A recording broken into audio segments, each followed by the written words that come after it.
I give the call to the Honourable Sophia Moermond. Thank you, President, and congratulations on your appointment. Congratulations to all of you on your appointment. I would like to begin by acknowledging the traditional custodians of country throughout Australia and their continuing connection to land, waters and community. I pay my respect to all Aboriginal and Torres Strait Islanders and their cultures, and to elders past, present and emerging. May we learn to connect to spirit as you all seem to do so naturally.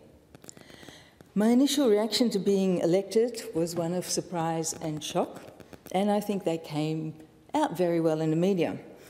After becoming used to the idea, though, I found myself changing and evolving into this new role that I've been given here.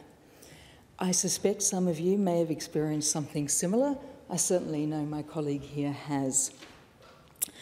I'm incredibly excited to be here. It's not something that I ever thought would happen in my life. I'm aware of the amazing opportunity, the extraordinary honour, the privilege that has been provided me, and I am very much humbled by this. I'm also humbled by being part of this group of people here with such obvious diversity, different nationalities, different accents, different skill sets that people are bringing with them, and the amazing number of strong women that are present here as well. I feel that the diversity here is an indicator of how we have grown as a society. And every time a woman achieves a place of influence, it inspires, motivates, and normalises our presence, making it that little bit easier for another woman to rise up. Though my first is not quite of the same magnitude as Edith Cowan's appointment here, as the 114th woman to be appointed, I do have an interesting first that will ensure my inclusion in the history books. I'm the first person, and thus the first woman, to have been voted in on a legalised cannabis platform alone. Something that my mum and I think is very, very funny. She couldn't be here, and she will be watching, and she will be very, very proud. Okay, so cannabis regulation trends are very much followed globally by campaigners and other interested parties. Consequently, I'm not just slightly famous here, and I'm being recognised out there already as that cannabis lady. I've also gained some notoriety on an international level. The experience of being plucked from anonymous mediocrity and rise to a type of international internet famous has been fascinating, to say the least. I've had people from around the world contact me, Spain, the US, the Netherlands as well, and they are all tracking what's going on here. I would like to share with you today some of my journey that brought me here. What you may notice is that, like several other members here, I have an accent. It might be hard to place. There's reasons for that. So I was born in the Netherlands to very adventurous parents. As a result of this, we moved to South Africa when I was 4 years of age. This was in 1972, and that was the first time that I learned to speak English. We arrived there via a ship named the Oranje, and if you are very familiar with political history, you might know that this is also the ship that brought Tony Abbott to Australia. As an aside, I don't iron, ever. Okay, at the time that we moved to South Africa, there was great unrest. Nelson Mandela was imprisoned on Robben Island. Apartheid was a very normal part of life. Everything was segregated. I went to a white people school, and I remember my first day there. It was quite scary. We had a massive headmaster who threatened us with a belt if we were naughty. But he also scared us by saying that if black people were to attack, we would have to hide in the gym, and if they were to throw bombs at us, we had to hide under our desks. All of that, the unfairness and the fear, made a huge impression on this little girl here. And this has stuck with me. And I will always try to elevate the voices of Indigenous people wherever I go and whenever I have that opportunity. We lived there for 4 years. My little sister was born there, but at that stage it became too dangerous to stay, and so we went back to the Netherlands. It only took about 2 weeks for my parents to realise that the Netherlands are cold, it's small and very, very crowded. So they started looking at a different place to settle their young family. And in 1983, in January, we arrived here by plane on a very lovely, balmy night. After moving a few times, we ended up living in Heathridge, and I started my studies at Ocean Reef Senior High School. As a teenager, though I was used to moving around, this was quite a difficult time. This is also where I had my first exposure to cannabis. Kids were selling cannabis in the locker area, and the use was widespread. I firmly believe that because cannabis is unregulated and illegal, it led to very little safeguarding of the children there. It was around this time too that I acquired my first boyfriend. He had some anger issues, and in hindsight was very good at coercive control, something that I didn't have the maturity to understand, nor the words to describe. When I tried to leave him, he threatened to drive his car into my parents' lounge room. This was happening during and after my graduation of high school. It was a very stressful time, and I was very frightened. This led to my parents and myself deciding that me leaving the country to study nursing in the Netherlands was a good idea. To this day, I've tried to maintain a very low profile, and I check his whereabouts via social media regularly. This started 35 years ago, and this experience of male violence has now influenced me for most of my life. Anyway, I went to the Netherlands. I ended up studying nursing there at the Amsterdam Medical Centre, a 900-bed university hospital.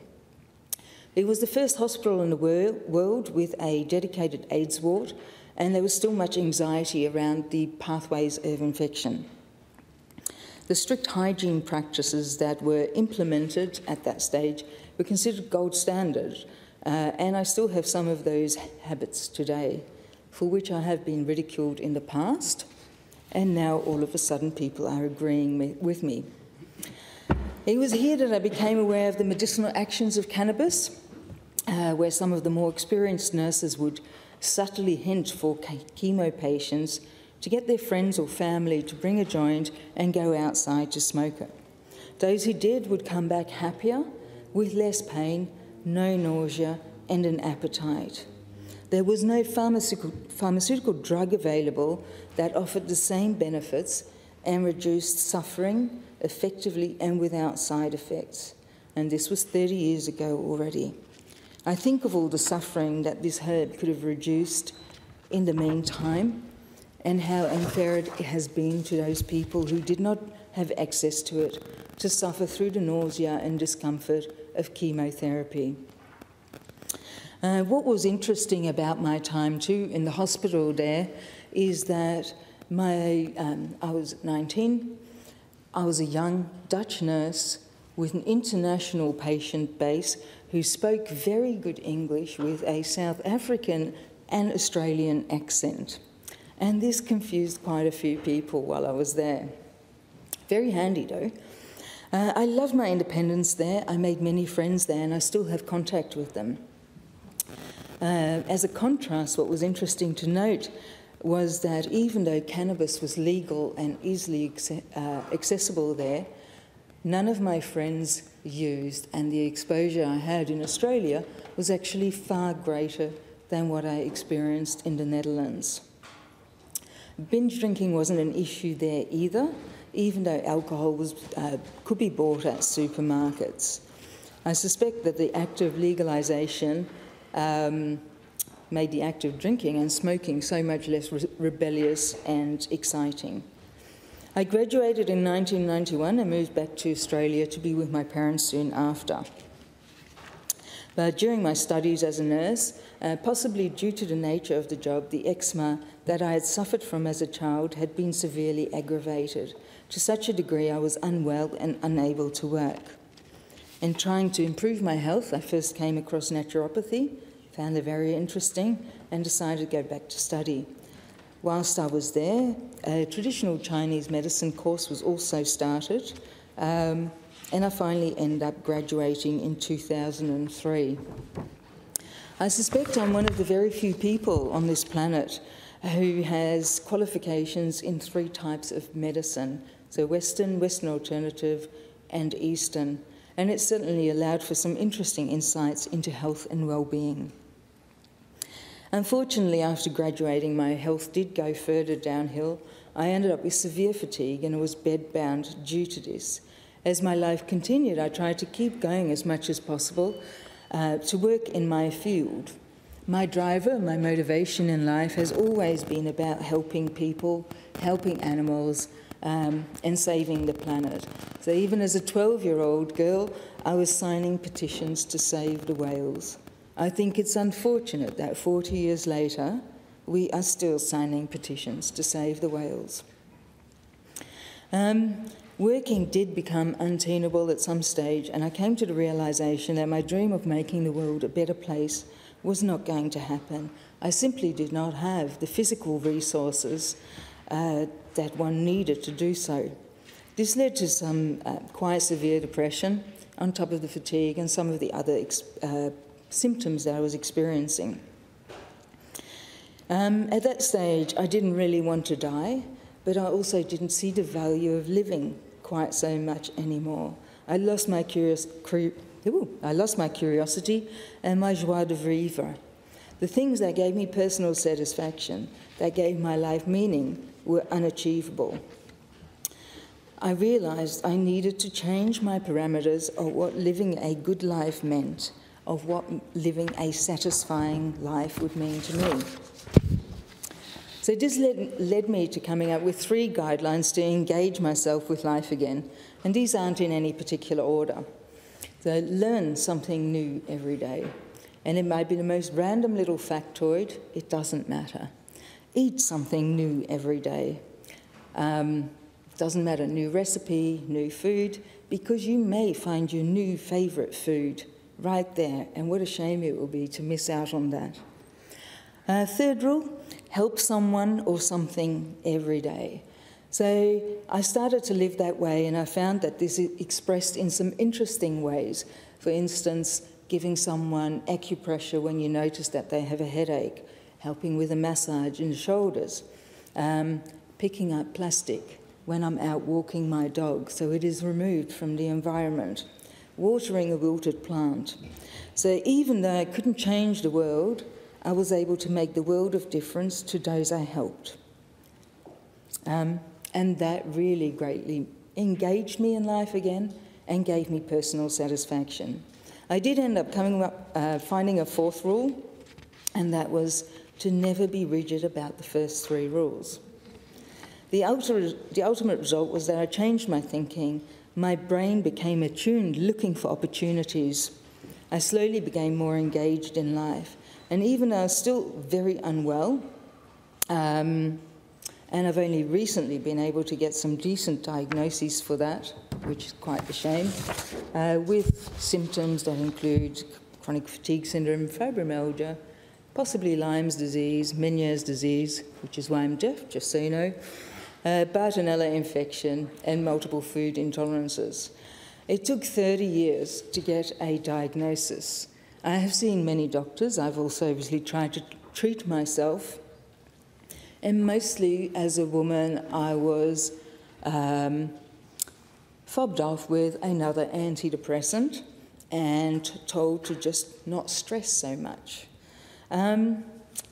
I felt that that was very much the new woke version of diagnosing women with hysteria versus actually taking notice of our symptoms, and I'm sure other women here can relate to that. Okay, now I realise that some of that story may come across as sad. It is by no means so.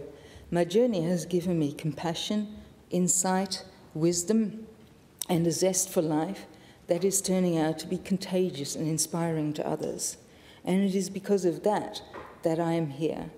I'm grabbing life by the ovaries, and I'm living my best life ever right now. Because of the understanding that I gained, my interests are broad. I realise I'm here on a legalised cannabis platform, but I would love to see improved mental health care. Housing and homelessness need to be addressed. My demographic, women in their 50s, are currently the most at risk of becoming homeless. We are largely invisible. A lot of the women that are homeless have bought a tiny home, have bought a motorhome, and are couch surfing. So they're very clever at coping, but they're somewhere in between needing social housing and certainly not being able to afford to buy their own place. Other things that I'm passionate about, domestic violence. I would love to see equity for women and girls, very specifically Indigenous women and girls. I love the idea and the science of regenerative agriculture, improving the environment, economic empowerment of Indigenous people and women, and accessible education for all. So, as I've told you, some of my experiences have come about simply from being born a woman in this world, or a female in this world. And systemic and institutional sexism and racism are still very much evident. In closing, I would like to share an insight gained through the work of Charles Darwin. For many years, people have somewhat misinterpreted one of his insights in relation to evolutionary biology. The interpretation that we ended up with was certainly a culturally influenced interpretation. He spoke about survival and adaptation. It was interpreted as survival of the fittest, the strongest, the alphas. It turns out there's only one thing, one quality that's more important than the rest that ensures the survival of a species, and that is cooperation. Thank you.